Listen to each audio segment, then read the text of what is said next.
I received these two Stewart models Alco RS3 kits from my model Railroad Club last December. They were in a box with a couple of other unpainted locomotives, and they were given to me with the condition that a few of them become club engines, which I was more than happy to do. While I don't have an exact date of manufacture, both of these are definitely older than I am. Regardless of their age, I'm still going to show you how to put them together, so let's get started.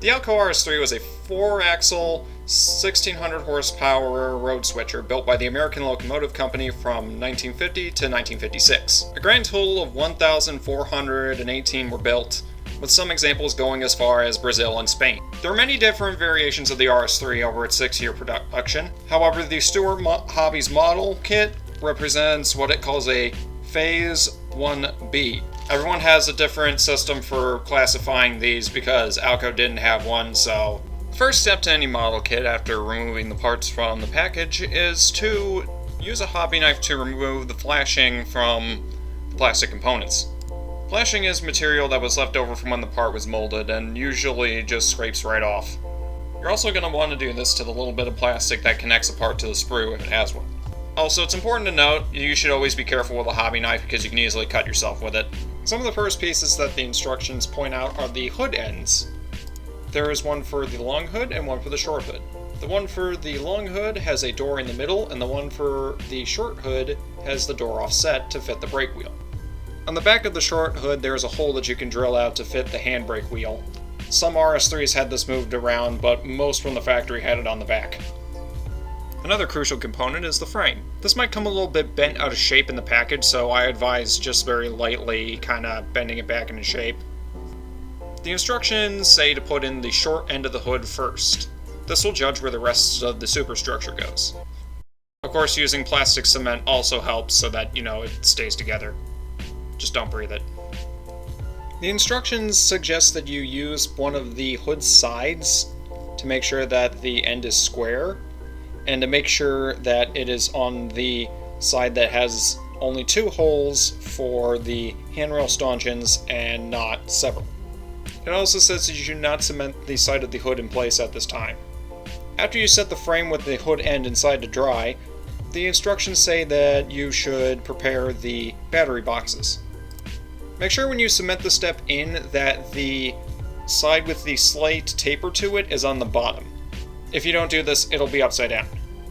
After these steps are done, most of the assembly is fairly self-explanatory from here.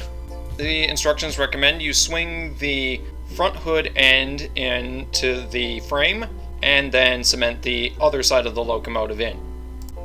After this, the top of the hoods can be installed. The instructions recommend putting a rubber band around the top of the hood and the bottom of the locomotive to make sure that it stays on straight. However, I found that in this case that wasn't necessary. After this, the cab can be simply slotted into place. I chose not to glue it at this time as I wanted to paint it and install windows before I glued it onto the locomotive. I also chose not to cement in the radiator fan housing for reasons I will explain later. After this, it's time for the steps. Make sure that you put the steps on the right way up. The tops of the steps will always have the step tread on them, so that you know you're putting them in the right way. After this, you can install them onto the locomotive frame. After this, you just put on the pilot plate and your engine is done. Now you can get on to prototype detailing and also painting.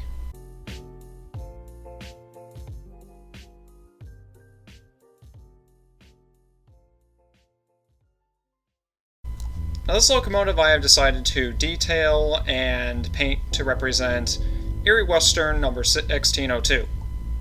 The Erie Western was a short line railroad that existed from 1978 to 1979, running up the former Erie-Lackawanna main line from Renton, Ohio to Hammond, Indiana. They rostered 4 RS3s, all former CNW, and 3 C420s, all former Long Island Railroad. This railroad existed for such a brief time that very few pictures of it actually exist, and even fewer models. I love weird and obscure local stuff like this, so of course this piqued my interest. If you're wondering why it existed for such a short amount of time, well, it can basically be summed up with that feel when you try to run a railroad that was deemed unprofitable, and then find out that it was in fact unprofitable. The only 2 major modifications I needed to make to the kit was the addition of 2 Pile National retrofit dual beam headlights for the front and back of the locomotive, and simply scraping off the footboards on the pilot plate. To my surprise, I found that Switchline Decals actually makes a decal sheet for the Erie Western RS3s in HO scale, so of course I purchased a set of those. After a few days, I took the locomotives to the Lakeshore Model Railroad Association to use their paint booth to paint up the locomotives, because I lack one at home. This is where the kits I got came from, basically. Now, at the time of recording, I'd never actually been able to paint up a locomotive by myself, so this was very exciting and surely was going to offer a great learning experience.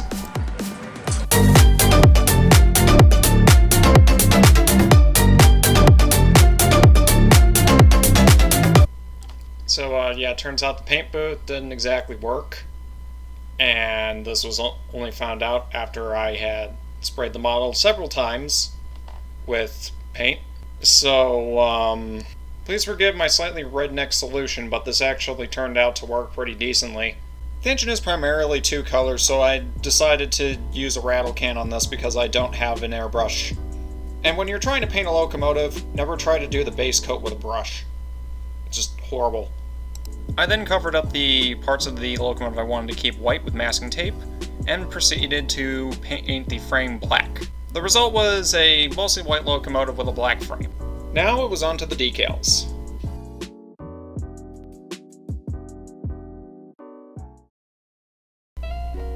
Now, before this project, I'd never really used water slide decals before, so I was a little bit concerned, considering I just spent $10 to order a special set of decals that are not commonly in stock. Specifically, what concerned me was the stripe that would wrap around the front and go through the radiator shutters. On the real locomotive, these would move and open and close according to the engine's temperature, so there's a lot of little ridges and bumps in there. However, I had been directed to use microset and microsol by various people. These are a 2-part system that makes setting decals much easier. It lets them conform to the shape of the model so that decals can wrap around things like louvers and doors. I did this on the side lettering decals because the RS3 has a lot of side louvers, and I mean a lot of side louvers.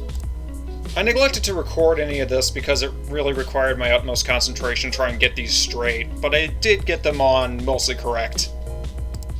I think that some of the number boards went on a little crooked, but whatever. This is also why I didn't cement down the radiator fan, because I wanted to remove to make sure I could get that stripe decal in.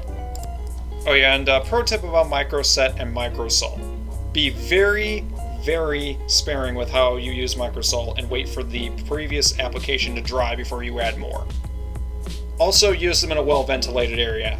I'm pretty sure by the end of this project I'm going to have like a nose that functions even less than it currently does. The next day the weather was perfect for me to set up an overturned trash can again and hit the model with some Tester's Dual Coat. This stuff dulls down the glossy appearance and, more importantly, seals on the decals so that they don't rub off. I later attempted to make windows out of some clear plastic I had lying around, but unfortunately, whenever I put the windows in, I couldn't get the cab to fit back onto the shell. In fact, the fit was actually so tight that I decided to just not bother gluing it because the press fit is just strong enough on its own. After this, I broke out the acrylics and I got to work weathering the locomotive. Trains are big machines and are constantly acquiring dirt and grime and grease and all sorts of other substances. So to try to get that authentic look, I weathered the locomotive quite heavily. Considering that this is a very old Alco with almost completely white paint, it wasn't going to stay clean for very long. and the prototype pictures back me up on this. Specifically, it seems like oil liked to work its way out through the doors and up down the side of the frame. So I tried to replicate this best I could. And with that, all that was left to do was install couplers and handrails. And the model was pretty much done, save for a couple of details like the beacon and horns. But that's stuff I can add later. At the very least, it's presentable enough for this presentation, so. I will also be installing a DCC decoder in it when I get around to it, as the club I go to only has a DCC layout. I don't know if I'll add sound to it, there's not a whole lot of space inside, but we'll see. It's likely going to be silent though. And now, the moment you've been waiting for.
Boy, I sure hope I get an A for this.